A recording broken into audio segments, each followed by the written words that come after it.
देश भर में पिंक आई यानी आई फ्लू के मामले तेजी से बढ़ रहे हैं। कई राज्यों में इसके डेली केसेस भी सामने आ रहे हैं। कई राज्यों में ये तेजी से फैल रहा है। ऐसे में जरूरत है सावधानी बरतने की। IBC 24 के स्पेशल सेगमेंट में आप जानेंगे आई फ्लू से जुड़ी हर एक जानकारी कि कैसे आपको आई फ्लू से सावधान रहना है। एक्सपर्ट डॉक्टर भी हमारे साथ जुड़ेंगे जो हमें इसका निदान भी बताएंगे। छत्तीसगढ़ की अगर बात की जाए तो बिलासपुर में पिछले 7 दिनों में आई फ्लू के 500 से अधिक मामले सामने आए हैं, जिसके बाद बिलासपुर में जिले में डोर टू डोर सर्वे शुरू कर दिया गया है। वहीं दुर्ग में अस्पताल पहुंचने वालों में हर चौथा मरीज कंजक्टिवाइटिस की समस्या लेकर अस्पताल पहुंच रहा है। खासकर बच्चों में यह बीमारी तेजी से फैल रही है। ग्राफिक्स के जरिए हम आपको आगे दिखाएंगे कि कैसे आई फ्लू के लक्षण हैं, बचाव हैं और इसकी राजधानी भी क्या है। हमारे साथ हमारे स्पेशल डॉक्टर सुभाष मिश्र जी जुड़े हुए हैं, नेत्र रोग विशेषज्ञ हैं वो। सर, आपसे ये भी समझना चाहेंगे कि जिस तरह से इस सीजन में कंजक्टिवाइटिस फैल रहा है, आई फ्लू फैल रहा है, ये फैल क्यों रहा है और बच्चों में इसका असर क्यों देखने को मिल रहा है? बच्चे इसकी जद में क्यों सबसे ज्यादा सामने आ रहा है? आई फ्लू का जो संक्रमण है ये आंखों में बैक्टीरिया की वजह से ज़्यादातर होता है। कभी कभी वायरस और फंगस का भी होता है। बरसात के मौसम में एक तो परिवर्तन होता है तापमान में और दूसरा नमी बढ़ जाती है। नमी बढ़ने से संक्रमण की दर बढ़ जाती है। तो ये संक्रमण का ज़्यादा संख्या में मिलना इस दौरान एक सामान्य बात है। बच्चों में ज़्यादातर इसलिए होता है कि बच्चे उतने सावधान नहीं रहते। अब अगर हमें इस बीमारी से बचना है तो हमें सावधानी की आवश्यकता होती है। सावधानी नंबर 1 ये है कि अपनी आँखों को हम ना छुएं। अगर अपनी आँखों में हाथ नहीं लगाते हैं तो 90% चांस है कि हमको ये बीमारी नहीं होगी, क्योंकि हमारे हाथ में बैक्टीरिया कहीं ना कहीं से आ गया है।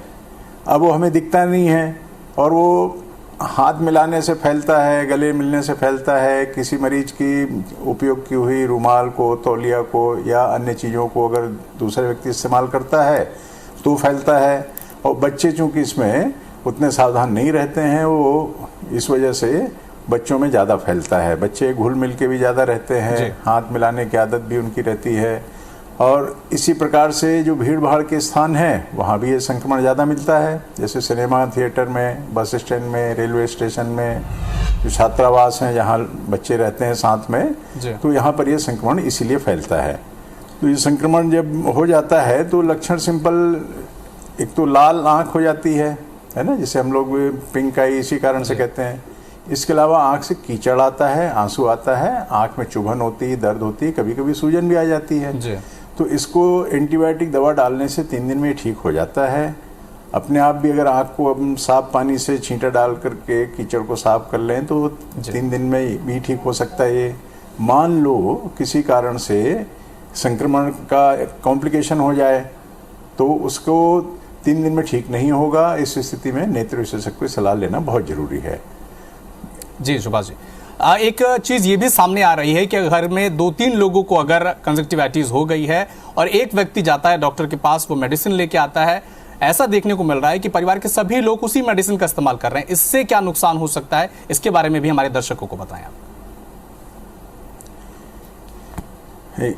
नियमतः सबका दवाई अलग अलग होना चाहिए, क्योंकि दवाई की शीशी आँख को अगर टच करती है तो बैक्टीरिया शीशी के टिप में आ जाएगा, है ना। दवाई के जो शीशी है उसके नोजल में वो लग जाता है और उसी दवा को अगर कोई दूसरे डालते हैं तो टिप से बैक्टीरिया जा सकता है।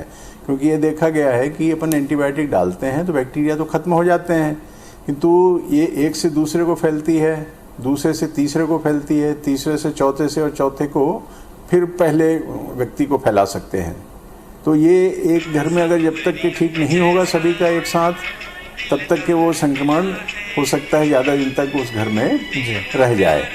तो अलग अलग दवाई रहे तो बेहतर है। किसी कारण से अगर आप नहीं वो कर पा रहे हैं तो कम से कम एंटीबायोटिक दवा डालना तो आपकी सुरक्षा के लिए या इलाज के लिए उपयुक्त है ही। और हाथ ना लगाएं आपको, क्योंकि हाथ में बैक्टीरिया आते हैं और वो दिखते नहीं हैं, क्योंकि इस वजह से हम जिस भी वस्तु को छूते हैं वहाँ पर ये फैल जाता है। कि स्कूल कॉलेज में आप देखा होंगे कि बच्चे ने लिखा, अपनी आँख को हाथ लगाया, उसके बाद में उसने लिखा कॉपी में, है ना, पेन में। अब किसी साथी ने पेन उसका ले लिया या टीचर को उसने कॉपी दी जांचने के लिए, तो टीचर ने हाथ में कॉपी ली तो उसके हाथ में संक्रमण आ गया। तो टीचर को वो कॉपी के साथ में वो संक्रमण भी दे रहा है। वो टीचर अगर अपनी आँख को हाथ लगा लेती है तो उसका भी आँख में संक्रमण हो जाएगा और इस प्रकार से फैलता है।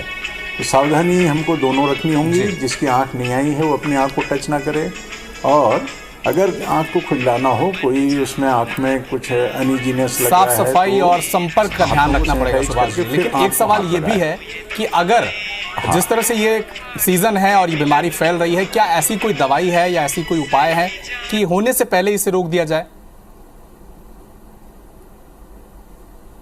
मैंने उपाय जो पहला वही है कि आंखों को आप छुएंगे नहीं तो 90% तो आपको गारंटी मैं कह रहा हूं कि नहीं होगा आपको बीमारी, है ना। और दूसरी बात यह है कि एंटीबायोटिक सुरक्षा के लिए डालना लंबे समय तक रिकमेंडेड नहीं है।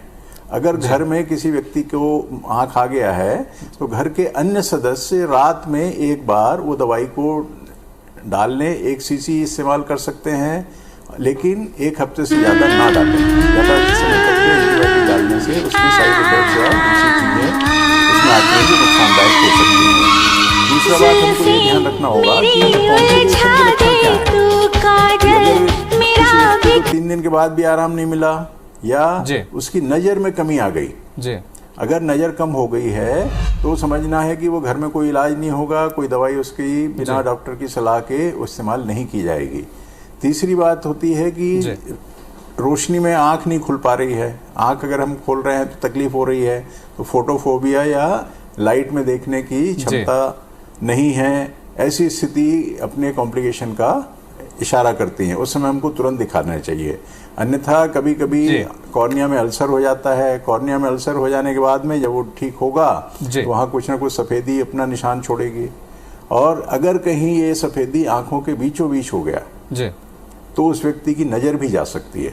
तो साफ सफाई का ध्यान रखना पड़ेगा, संपर्क का भी ध्यान रखना पड़ेगा। अगर परिवार में आपके 3 से 4 लोग हैं तो आप संपर्क बनाकर रखें। संक्रमण से बचने का एक तरीका है कि अपनी आंखों को बार बार ना छुएं, अगर छुएं भी तो बार बार धोएं, अपनी आंखों को साफ रखें। चलिए, शुक्रिया डॉक्टर सुभाष मिश्र जी, वरिष्ठ नेत्र रोग विशेषज्ञ हैं। और कंजक्टिवाइटिस जिस तरह से इस वक्त प्रदेश में और पूरे देश में फैल रहा है, हम इनसे जान रहे थे कि कैसे इस रोग से बचा जाए और इससे बचाव का रास्ता अपनाया जाए। तो फिलहाल इस बुलेटिन में इतना ही, लेकिन देश दुनिया के साथ मध्य प्रदेश, छत्तीसगढ़ के तमाम खबरों के लिए आप जुड़े रहिए IBC 24 के साथ। नमस्कार।